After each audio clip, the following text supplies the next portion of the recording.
For most young people, summer camp means enjoying the great outdoors with a chance to make new friends. Al Hidayah 2010 does involve a bit of that, but its core purpose is far more serious. Bismillahirrahmanirrahim. 1,300 young people from across Britain, Europe and even North America have gathered at the University of Warwick in central England. Their goal, to learn how to combat extremism and terrorism.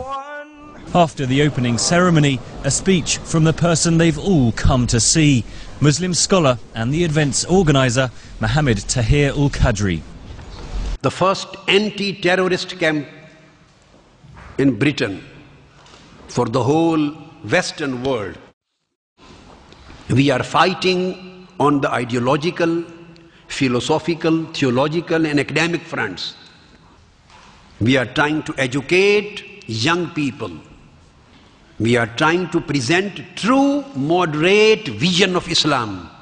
Mohammed Al-Qadri made headlines in Britain earlier this year when he issued a 600-page fatwa against terrorism. It was an effort to counter the views of radical Muslim preachers and clerics who have been blamed for encouraging so-called homegrown terrorists in Britain. Last month, London marked the 5th anniversary of the 7/7 bombings, as they're called, when 4 British Muslim suicide bombers struck the city's transport system. Just days later, 3 British Muslims were convicted of plotting to blow up transatlantic airliners using liquid bombs. Al-Qadri says integration into society is the key to stopping such homegrown terrorists, and he told his audience they should recognise the benefits of living in the West. All these Western countries, this Britain, North America, Europe, wherever you are living, since you are enjoying all rights, all freedoms according to Constitution, as other non-Muslim communities are enjoying, there's no difference.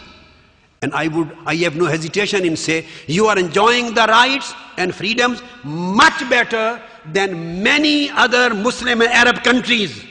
The audience earnestly took notes during the opening speech, the first of many lectures and workshops across the 3-day event. And there's plenty of time to debate the issues in between. For the participants, the time spent and the distances travelled seem well worthwhile. We're approximately 80 people who've come from Denmark.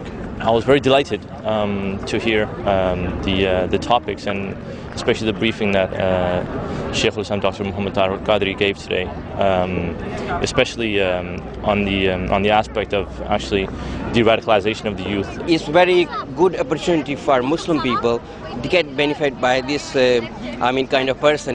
These people may represent only a small fraction of the Muslim populations in Britain and the other countries represented, but more Al Hidayah camps like this one are planned both here and in Europe.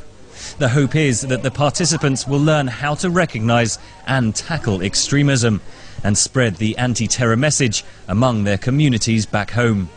Henry Ridgwell for VOA News, London.